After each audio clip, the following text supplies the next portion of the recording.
मित्रांनो, पथ्यपालन हा कंटाळवाणा विषय आहे. बऱ्याच रुग्णांचा आग्रह असतो, साहेब लागत असल्यास औषधी जास्त यूज घेतो, पण पथ सांगू नका. एका दृष्टीने विचार करता रुग्णाचे बरोबरी आहे. या धकाधकीच्या जीवनात वेळेवर जेवण, वेळेवर झोप घेणे, मानसिक तणाव कमी करणे हे कठीणच होऊन बसले आहे. मग या विषयाकडे पूर्ण दुर्लक्ष करायचं का? शरीरात अनेक रोग व्याधी जमा करून आपण किती काळ या धकाधकीच्या जीवनात टिकू शकू? हा विचार मनाला खिन्न करून जातो. माझ्या विचाराने तोच व्यक्ती योग्य जो हेल्थ आणि वेल्थ बॅलन्स करून चालतो. असो, बरेच विषयांतर झाले. आपल्या विषयावर येऊया. दमा या रोगावर नियंत्रण ठेवण्यासाठी पुन्हा पुन्हा त्रास होऊ नये अथवा दम्याचा वेग आला असता तो अल्प स्वरूपाचा असावा, यासाठी काही सोप्या टिप्स मी इथे देत आहे. धूर, धूळ, गार वारा यापासून दूर राहिले पाहिजे. स्नान, पिण्यासाठी गरम पाणी वापरावे.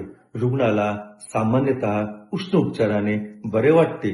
सामान्यतः वर्षा व शीत ऋतूत त्रास वाढताना दिसून येतो. अन्य ऋतूत मात्र रोगी पूर्णतः स्वस्थ राहतो.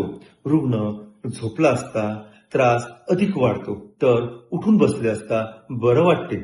श्वासाचा वेग रात्री येत असल्याने व जेवणानंतर स्वाभाविक कफप्रकोप होत असल्याने रुग्णाने रात्रीच जेवण टाळावे.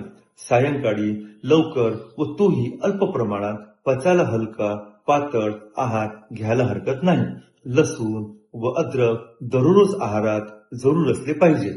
सर्व प्रकारचे कफवर्धक पदार्थ, विशेषतः दही, मांस, आंबवून तयार केलेले पदार्थ, उदाहरणार्थ इडली, ढोकळा इत्यादी टाळावे. आहारामध्ये उत्कृष्ट दीपन पाचन, उदाहरणार्थ नागकेशर, हिंग, त्रिकटू इत्यादी द्रव्यांचा समावेश असावा.